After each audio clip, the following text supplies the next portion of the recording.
Bismillahirrahmanirrahim. Alhamdulillahi rabbil alamin. Wassalatu wassalamu ala asrafil anbiya'i wal mursalin Sayyidina Muhammadin wa ala alihi wa sahbihi wa man tabi'ahu bi ihsanin ila yaumiddin.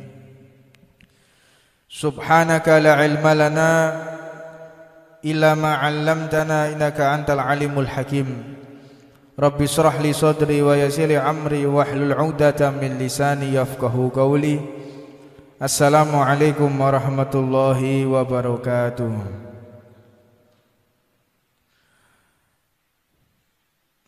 Alhamdulillah, puja dan puja kita haturkan kepada Allah Subhanahu wa taala atas kenikmatan yang Allah berikan kepada kita, yaitu dijadikan kita menjadi umat baginda Nabi Muhammad sallallahu alaihi wasallam.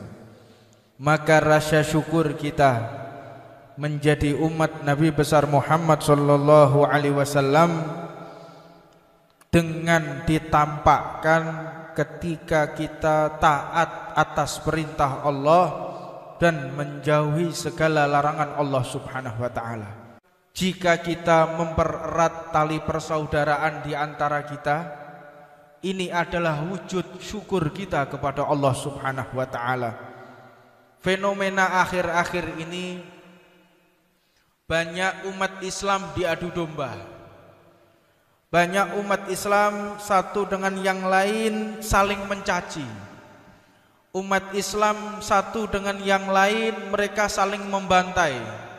Umat Islam satu dengan yang lain mereka saling menjatuhkan harga diri. Naudzubillah min dalik. Padahal Tuhan kita sama, Allah. Nabi kita sama, Allah. Kiblat kita sama, yaitu Ka'bah Al-Mukarramah. Tetapi fitnah yang terjadi di tengah-tengah kita, umat Islam antara satu dengan yang lain mereka saling bertikai. Maka kejadian ini marilah kita pahami, marilah kita kenang, sebagaimana Allah Subhanahu wa taala berfirman, wa qalu naqas wa kullan naqasu 'alaika min amba'i rasul man nuthabbitu bihi fuadak. Ibrah di dalam cerita-cerita para nabi dan rasul sebelum Nabi Muhammad diutus, itu banyak pembelajaran. Nabi Muhammad masih dikatakan oleh Allah, wa kullan naqasu 'alaika min amba'ir rasul, aku sampaikan cerita-cerita tentang nabi, tentang rasul kepadamu wahai Muhammad. Tujuannya nutsabbit bihi fuadak, untuk menguatkan iman menjadi pencerah yang akan dilaksanakan oleh baginda Nabi Muhammad sallallahu alaihi wasallam. Maka tentunya kita sebagai umat Nabi Muhammad sallallahu alaihi wasallam tidak ada uswah yang lebih afdol daripada yang dicontohkan oleh baginda Nabi Muhammad sallallahu alaihi wasallam. Laqad kana lakum fi rasulillahi uswatun hasanah. Di dalam diri Rasulullah sallallahu alaihi wasallam ada contoh perangai yang sangat sempurna. Ini Allah yang mengatakan, bukan manusia atau pejabat manapun. Di dalam diri Rasulullah wajib kita pelajari, wajib kita telaah untuk referensi kehidupan kita. Maka fenomena yang ada di tengah-tengah kita, mari kita segarkan lagi, mari kita telaah lagi, mari kita pikirkan lagi yang disampaikan oleh baginda Nabi Muhammad sallallahu alaihi wasallam. Fi haji wada', haji yang terakhir yang ditunaikan oleh baginda Nabi Muhammad sallallahu alaihi wasallam, beliau memerintahkan para sahabat setelah haji wada'. Nabi Muhammad mengatakan kepada para sahabat dan seluruh umat yang hadir, saksinya adalah Ka'bah Al-Mukarramah. Ucapan ini disampaikan kepada Nabi Muhammad, ya ayuhan nas, wahai segenap manusia, segenap orang-orang yang beriman, diamlah kalian. Diam kalian. Maka para sahabat satu dengan yang lain juga mengingatkan, diam. Nabi Muhammad mau berbicara, kalian diam semua. Perhatikan apa yang akan disampaikan oleh baginda Rasulullah sallallahu alaihi wasallam. Hal ini menunjukkan betapa pentingnya yang akan disampaikan oleh Rasulullah sallallahu alaihi wasallam. Maka Nabi Muhammad mengatakan, ayyaumin hadza, apa hari ini? Mereka tahu, para sahabat ini tahu kalau hari ini adalah 10 Dzulhijjah. 10 Dzulhijjah, Yaumun Nahar, Idul Adha. Mereka tahu, tetapi para sahabat tidak mau mengomentari, tidak mau menjawab. Apa sebab? Khawatir kalau Nabi Muhammad ini mau merubah nama atau ingin menekankan sesuatu. Kenapa ini bisa terjadi?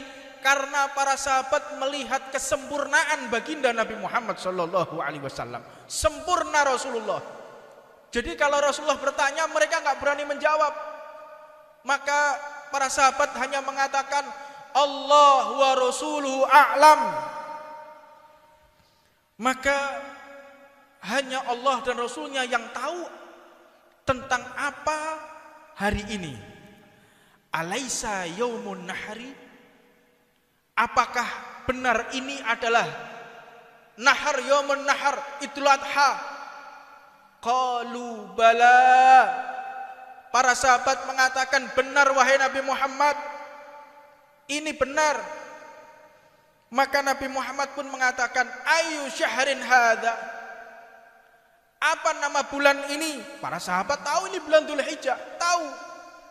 Tapi mereka diam melihat kesempurnaan Rasulullah sallallahu alaihi wasallam. Mereka mengatakan, Allah wa rasuluhu a'lam. Hanya Allah dan Rasulnya yang tahu apa hari ini, apa bulan ini. Maka Nabi Muhammad mengatakan, alaisa Dzulhijjah? Apakah ini bukan Dzulhijjah? Qalu bala. Bukankah ini bulan Dzulhijjah? Iya benar ya Rasulullah, ini bulan Dzulhijjah. Lalu Nabi Muhammad mengatakan, ayyuballadin hadza? Apa nama negeri ini? Apa nama kota ini? Para sahabat masih tetap berprasangka kesempurnaan Nabi Muhammad sallallahu alaihi wasallam. Allah wa rasuluhu a'lam. Hanya Allah dan Rasulnya yang tahu apa nama kota ini. Ini menandakan sahabat itu melihat kesempurnaan Rasulullah. Tidak melihat sedikit pun pertanyaan itu atas ketidaktahuan Rasulullah, tetapi melihat sempurnanya diri Rasulullah sallallahu alaihi wasallam. Maka Nabi Muhammad mengatakan, alaisa baldatul haram? Apakah bukan ini namanya negeri haram, kota haram, baldah Mekah al-Mukarramah? Qalu bala. Benar ya Rasulullah, ini adalah baldatul haram, ini adalah negeri Mekah al-Mukarramah. Lalu Nabi Muhammad mengatakan, ini intinya, memancing para sahabat untuk mendengarkan apa yang diucapkan Rasulullah dan memastikan mereka menjawab apa yang disampaikan Rasulullah dan mereka merespon, mikir apa yang akan disampaikan oleh baginda Nabi Muhammad sallallahu alaihi wasallam. Wa bi hurmati yaumikum hadza wa syahrikum hadza wa biladikum hadza, demi kemuliaan hari kalian ini, demi kemuliaan bulan Dzulhijjah ini, demi kemuliaan tanah haram ini, inna dima'akum wa amwalakum wa a'radukum haramun bainakum. Ketahuilah, sesungguhnya nyawa kalian satu dengan yang lain haram untuk dibunuh. Harta satu dengan kalian harta kalian satu dengan yang lain haram untuk dirampas. Harga diri kalian antara satu dengan yang lain haram untuk direndahkan. Ini yang disampaikan oleh Rasulullah di saat-saat terpenting. Mari kita pahami lagi. Ini yang dikhawatirkan oleh baginda Nabi Muhammad sallallahu alaihi wasallam. Haram kalian saling membunuh. Haram kalian saling mencuri harta satu dengan yang lain. Haram di antara kalian saling menghina, saling menjatuhkan harga diri antara satu dengan yang lain. Nabi Muhammad pun mengatakan, yubalighum syahid minukum ghaib ila yaumul qiyamah. Sampaikan ucapan ini bagi kalian yang hadir, yang menyaksikan ucapanku ini.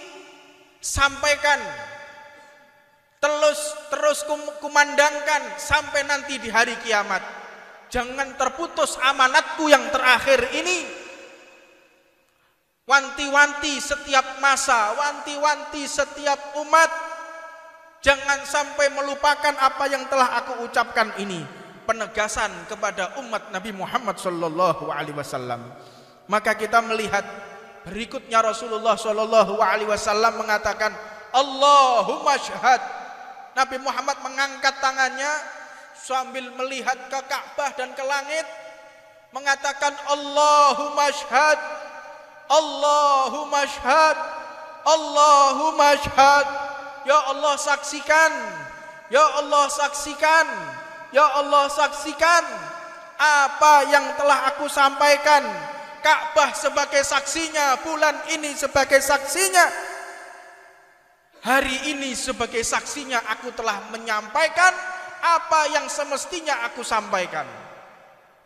Ini menunjukkan kalau Nabi Muhammad sallallahu alaihi wasallam melarang, mengharamkan antara kita satu dengan yang lain saling membunuh, antara kita satu dengan yang lain saling merampas, antara kita satu dengan yang lain saling mencaci maki, saling menghina, saling menjatuhkan harga diri. Ini yang diwanti-wanti oleh baginda Nabi Muhammad sallallahu alaihi wasallam. Jangan sampai engkau lakukan ini. Nabi Muhammad mengatakan, ala la tarji'u min ba'di dhulalan ba'dukum riqaban ba'd. Apakah kalian akan kembali ke masa-masa sesat? Apakah kalian akan kembali ke masa jahiliyah yang dulu kalian saling bertikai, yang dulu kalian saling merampas harta, yang dulu kalian saling membunuh, yang dulu kalian saling menghancurkan harga diri satu dengan yang lain? Apakah kalian akan kembali ke zaman-zaman jahiliyah? Maka mereka mengatakan, tidak akan kembali ya Rasulullah.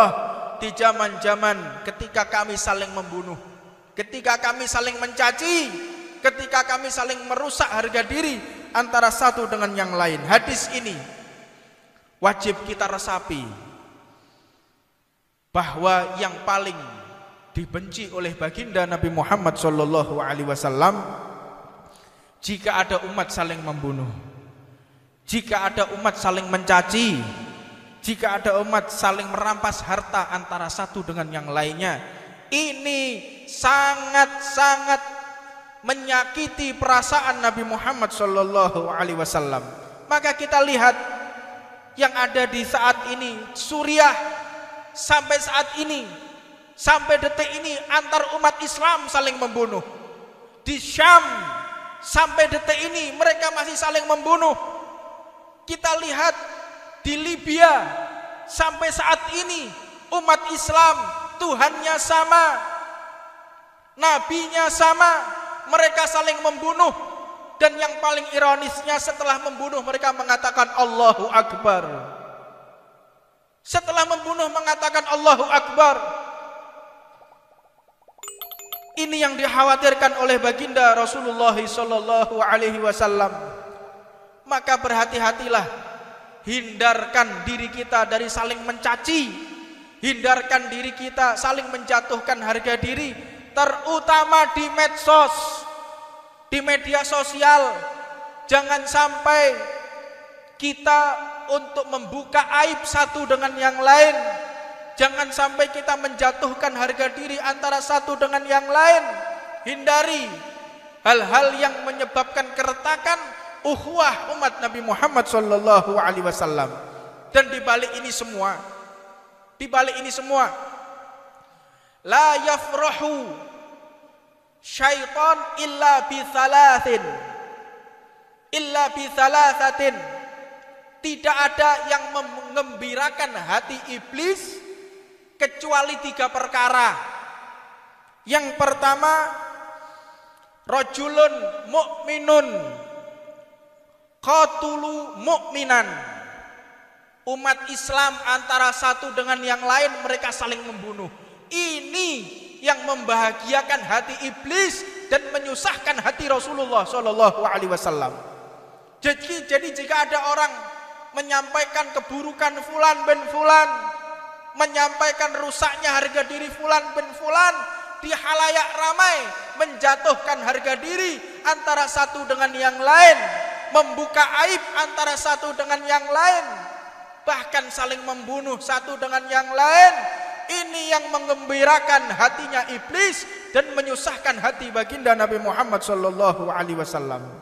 Maka saya himbau kepada segenap umat Islam, kepada segenap organisasi Islam, kepada segenap partai-partai Islam, bersatulah kalian. Solidaritas kalian antara satu dengan yang lain, itu yang dibanggakan oleh baginda Nabi Muhammad sallallahu alaihi wasallam. Terpecahnya kalian wahai umat Islam, itulah yang menyusahkan hati Rasulullah dan mengembirakan daripada hati iblis. Maka hindari pertikaian di antara kita. Ini yang menyusahkan hati Nabi Muhammad. Yang kedua, mukmin mata ghairi iman. Yang menyusahkan, yang menggembirakan hati iblis, yaitu orang yang beriman mati tidak membawa iman, alias mati su'ul khatimah. Su'ul khatimah ini yang menyusahkan hati Nabi, menggembirakan hati iblis. Jadi kalau ada orang Islam mati, dia dalam keadaan tidak membawa iman atau su'ul khatimah, ini benar-benar girang hatinya iblis. Maka tujuan Rasulullah diutus oleh Allah, bagaimana caranya manusia ini hidup di dalam keimanan dan mati membawa iman. Naam, iya, memang ini adalah pekerjaan yang paling susah. Jihad gampang, jihad membunuh orang-orang kafir gampang. Ketahuilah, tapi itu bukan keinginan Rasulullah. Kita membunuh orang kafir sehingga dia mati kafir, itu bukan keinginan Rasulullah. Keinginan Nabi Muhammad, seluruh umat Islam, Bani Adam, semua ras, semua suku, semua wilayah meninggal dalam keadaan beriman kepada Allah Subhanahu wa taala. Jadi tujuan kita jihad untuk membunuh orang Islam, ini sesuatu yang paling salah. Salah besar. Jihad membunuh orang yang beriman kepada Allah. Maka ini fenomena yang dihembuskan di negara kita. Bagaimana caranya organisasi Islam satu dengan yang lain, mereka saling bertikai, mereka saling menghina, mereka saling mencaci, mereka saling menghancurkan harga diri antara satu dengan yang lain. Ini memang propaganda Zionis, ini propaganda Yahudi yang memang ingin merusak kerukunan antar umat baginda Nabi Muhammad sallallahu alaihi wasallam. Terus di negara kita dihembuskan terus. Bagaimana caranya ormas satu dengan yang lainnya, mereka saling mencaci, mereka saling membantai, mereka saling bermusuhan. Tetap yang rugi ini adalah umat Nabi Muhammad. Tetap yang rugi adalah umat Nabi Muhammad. Korbannya tetap umat Nabi Muhammad. Tidak ada korban di luar umat Ini strategi musuh, konfrontasi dengan proxy war, perang proksi, perang urat saraf, mereka saling bertikai. Maka hati-hatilah diri kita untuk menanggapi daripada fenomena alam ini. Tarik diri kita, jangan ikut-ikutan mencaci maki antara satu dengan yang lainnya. Memang nanti kalau waktunya jihad, kita akan dipanggil oleh Imam Mahdi. Kita akan dipanggil oleh Imam Mahdi, jangan khawatir. Jangan kita bergerak sendiri-sendiri. Nanti ada komando dari atas. Kita jihad di jalan Allah. Tapi bukan saat ini. Kita masih nunggu. Nanti setiap saat kita akan niat. Setiap keluar dari majelis, mulai saat ini kita niat. Setiap kita berdiri dari majelis, sebelum kita berdiri, niat kita menjadi pembela Al-Mahdi. Mudah-mudahan kita semua termasuk daripada orang-orang yang membela Al-Imamul Mahdi. Maka dari itu, jangan sampai kita ini juga merasa aman dari mati su'ul khatimah. Jangan sampai di antara kita ini merasa aman dari mati su'ul khatimah. Kalau saya ini pasti husnul khatimah. Ketahuilah, ciri-ciri khas orang yang mati su'ul khatimah, yaitu mereka yang benci kepada para ulama, benci kepada para kiai, benci kepada para habaib, benci kepada para masyayikh. Mereka adalah orang-orang yang mati dalam keadaan su'ul khatimah. Na'udzubillah min dalik. Yang kedua, tanda-tanda orang yang su'ul khatimah, orang yang benci kepada Al-Quran, orang yang menistakan Al-Quran, mereka lah orang-orang yang mati su'ul khatimah. Dan yang ketiga, yang membuat orang mati su'ul khatimah, yaitu hubbud dunya. Cintanya dia kepada dunia, yang menjual akhiratnya demi dunia, yang menggadaikan imannya demi dunia, yang memenuhi hatinya demi dunia. Hubbud dunya damimah min khairin akimah. Hubbud dunya itu menutup pintu-pintu kebaikan dari Allah Subhanahu wa taala. Orang kalau sudah cinta dunia, mindsetnya, pola pikirnya tiada lain hanya untung rugi dunia. Saya hadir majelis eman, kalau sampai tutup toko, saya tutup toko, rugi, harusnya dapat sekian. Mau berangkat ke majelis, wah ini harus urunan. Mau berangkat ke majelis harus beli bensin. Di dalam pikirannya untung rugi, maka menutup kebaikan-kebaikan yang telah disediakan oleh Allah Subhanahu wa taala. Perangi, hindarkan diri kita dari cinta kepada dunia. Maka para ulama niki menceritakan apa sih hubbud dunya itu? Apakah cinta dunia itu? Apakah berarti cinta dunia itu tidak boleh mengumpulkan harta? Apakah karena cinta dunia dilarang lalu tidak boleh mencari jabatan yang bagus? Apakah cinta dunia itu tidak boleh, maka tidak boleh kita menimbun harta? Bukan. Apakah harus kita ini tidak boleh memiliki rumah yang mewah? Bukan. Hubbud dunya itu adalah ghaflah. Hubbud dunya itu adalah lalai kepada Allah Subhanahu wa taala. Harta itu ada harta dunia, ada harta akhirat. Harta dunia, harta yang kita gunakan untuk maksiat, itulah harta dunia.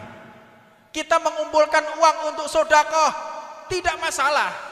Jadi yang dimaksud hubbud dunya itu bagaimana kita mendistribusikan harta kita, atau mengarahkan di mana fasilitas yang Allah berikan kepada kita. Kita punya mobil mewah, tergantung itu hubbud dunya atau tidak, tergantung di mana kita menggunakannya. Kalau kita gunakan untuk mencari nafkah, mobil tersebut menjadi mobil akhirat, bukan termasuk orang yang hubbud dunya.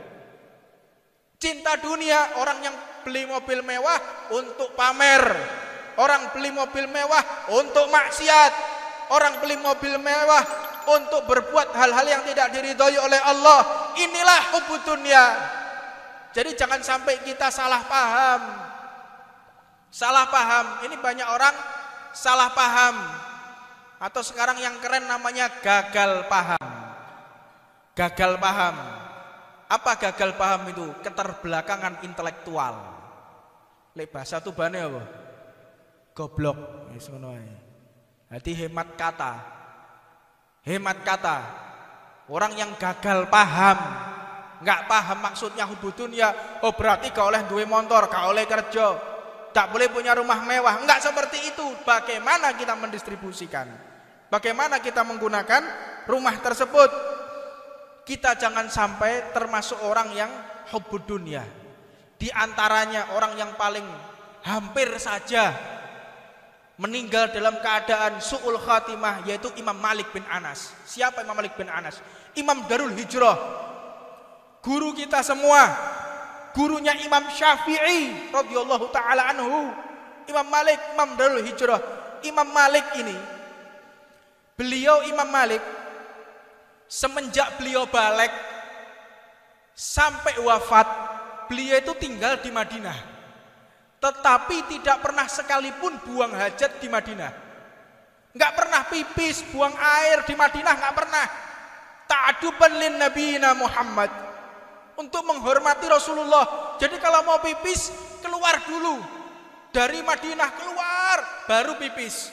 Dan diriwayatkan beliau itu kalau makan sehari cuma 3 butir kurma. 3 butir kurma karena mengganggu daripada pencernaannya. Kalau sampai buang-buang air terus menyusahkan beliau riwariwi. Tiap mau buang air, tiap mau pipis keluar dari Madinah. Dan diriwayatkan Imam Malik ini selama beliau tinggal di Madinah tidak pernah menggunakan sandal, gak tahu sandalan. Apa sebab?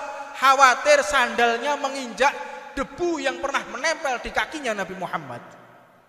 Inilah akhlak ulama. Imam Malik luar biasa. Imam Malik ini kalau mau ceramah, Imam Malik ini kalau mau ngajar pakai surban, pakai dupa, majelisnya dikasih dupa, majelisnya dikasih wangi-wangian. Untuk apa? Menghormati majelis, menghormati ilmu. Orang kalau mengerti ilmu, keagungan ilmu, Imam Malik ditanya, wahai Imam, aku ingin bertanya kepadamu. Bertanya soal apa? Dunia atau hadis? Soal hadis. Tunggu sebentar. Tunggu sebentar. Beliau mandi dulu, pakai parfum, pakai jubah, pakai surban. Sekarang engkau tanya. Jadi nggak sembarangan, benar-benar mengagungkan daripada ilmunya Nabi Muhammad SAW. Jadi salah satu kita menghormati ilmunya Rasulullah, persiapkan badan kita, persiapkan hati kita, fisik kita persiapkan. Tolabul ilm, kita sebagai penuntut ilmu paling tidak pakai surban untuk menandakan kalau kita ini adalah para pejuang Nabi Muhammad SAW. Pakai rida. Dan rida ini bukan berarti orang kalau nggak pakai rida, orang nggak pakai surban, imamah. Memang orang pakai imamah ini ada adabnya, ada akhlaknya, tidak sembarangan orang. Jadi untuk kita yang awam-awam ini, terlebih adalah saya, pakai rida. Pakai rida. Tujuannya untuk apa? Rida ini yang membentengi kita. Kita ketika melihat ada perempuan, kita sungkan mau lihat. Kalau ada mampir di tempat-tempat maksiat, sungkan kita bawa surban. Jadi surban pakaian ini termasuk daripada benteng umat Nabi Muhammad. Maka Imam Malik ini beliau setiap ngajar benar-benar berhati-hati. Suatu saat Imam Malik ini ngajar di Masjid Nabawi, tiba-tiba wajah beliau kuning, pucat sekali, sampai para murid-muridnya ini heran, dilihat nggak biasanya Imam Malik seperti ini. Maka ketika selesai hadis menyampaikan dengan sangat sakit, menahan rasa sakit yang luar biasa. Sampai selesai ditutup kitabnya, tutup hadisnya, beliau langsung seperti lemas dan jatuh. Ketika beliau jatuh, kenapa wahai Imam? Aku merasakan di kakiku ini ada sengatan. Ada sengatan, ternyata dilihat di kaki beliau ada kalajengking. Menyengat 12 kali.